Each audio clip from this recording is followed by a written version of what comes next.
thank you for joining us. 5 years ago, back in 2013 or end of 2012, when Abe Shinzo was elected, he got a very positive speech, and he said he wanted to change the way women were represented in Japanese society, and he wanted more women in management, more women in politics. 5 years down the road, where are we exactly? Because in terms of numbers, we don't see that. As a journalist, I hardly get any chance to interview a woman when I do interviews in big corporate companies. So, do you see any progress that I wouldn't see, or where do we stand now? Well, I do see some progress, but it's slow coming. It's slow coming because you cannot make women in managerial position crop up overnight.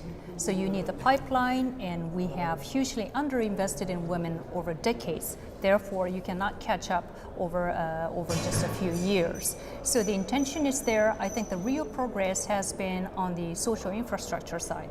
That is, Japanese mothers, if they want to work, again, they need to probably put their kids into nursery schools because cheap immigration labor is not available in Japan.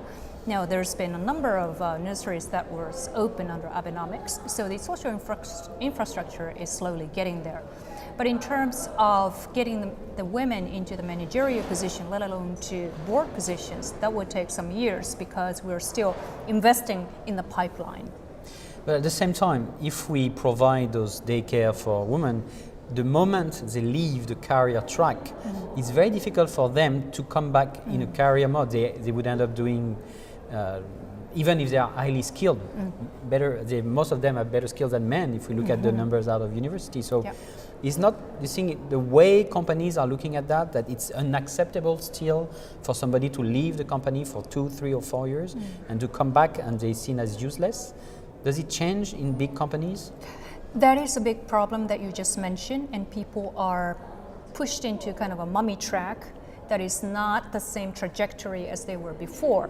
And people, oftentimes women, are frustrated because they cannot even get back to the same corporations and work the same way. Now, granted, the challenge is even bigger today because the world is changing at the unprecedented speed. So you may lose 2 years, and that might equate to a lot of years in the olden times. The hope, I think, is in the education system that's providing women reskilling opportunities. So we see more and more recurring programs, recurring education programs that are catered to women in 30s or 40s that are coming back to the workforce. They will get their skills up to speed by taking this intensive course, say a half a year or a year, and then the progressive employers would be looking to hire from these programs. So I think the virtuous cycle of more women going there, more employers finding about them that would feed more women to go there would be the key to make this comeback happen in a substantial way. Okay. For the rest of diversity within the big groups and the boards or management of big companies, so women, so you hope on the long term it's going to work. What about foreigners? What about Japanese who come from abroad and who have done an MBA? I hear so many stories about young Japanese doing fantastic MBAs in Europe or in the US or even in China, but coming back and seen as hard to integrate to a Japanese made in Japan team. So is it changing? Do you feel big companies from the Nikkei car makers, electronic groups are also changing the way they look at recruiting new talent with a different point of view? Well, again, they're same with the women issue. I think the change is slow coming compared to the speed that we need to move. But at the same time, I see more foreigners being accepted into the system. You see, the big change that Japan has to go through is to really shed the old mentality of kind of companies being like a family that you are born into. You grow up within the family, you stay loyal, the company will take care of you. Now, that is very different concept than, say, an MBA getting a job to promote their career, hopping to another one, get ahead again, and then hopping. Very, very different. So some of the Japanese companies are moving towards that model, and then some are still stuck. So we see a mixture of temperatures different, even within the same sectors. Okay.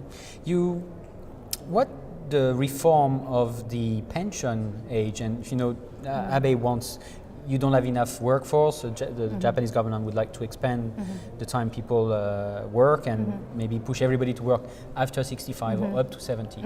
How will it impact the way human resources deal with their staff? Because now suddenly when you're age 50, you still have maybe 20 years in the company, so you're not useless. We have to invest in your skill, in your formation. So is it going to change deeply the way companies are recruiting people and keeping them on the long way? I think so, absolutely, because you would have to have a diverse set of career paths and a different type of responsibilities, pay scale, and so forth that each individual have differently from one another. It used to be that there was only this main road where you get recruited at the age of 22, 24, and then everyone gets promoted the same way and you retire at 60. Now people take time off, come back, or people would want to work part-time after 65. You have to accommodate to those needs. And as you know, the labor shortage is severe in Japan. We need resources. We need older people to keep working. Therefore, and then also women. And preparing this diverse set of career paths to accommodate individual different needs is vital. We need women. We need women to come back work. We need older people to stay longer. Foreigner. Do we need foreigner? What do you think about the reform that also Abe is pushing, and for the first time saying maybe people who have high skilled and work 10 years could ask for permanent residence, which is new in Japan. At the moment, the government still see foreigners as a temporary answer to the labor shortage, and he doesn't want to say immigration. The immin word is still taboo. But do you see the mindset changing, and do you think we're going to have real immigration in Japan? Well, I don't think the jury's out there yet, and my personal take, I would probably stay away from a large flood of immigration just because of the risk of disruption. But that said, for the high-skilled workers, actually there has been a gate slightly opened for them to get permanent residence. There's about 1 million of them already working in Japan. And that is a very beneficial win-win situation. Japanese corporations can benefit from them, and then they can be the ambassadors of Japan to their home countries. Now, on the other hand, the low-skilled laborers, those people would want to come to Japan as well. And then we have selected number of industries and sectors that are open to these visas in a more lax way than before. Now that's, in my opinion, is a temporary answer to the labor shortage that will be on a strictly time-limited base, and we will deal with it that way. So it's a very different story. Thank you very much.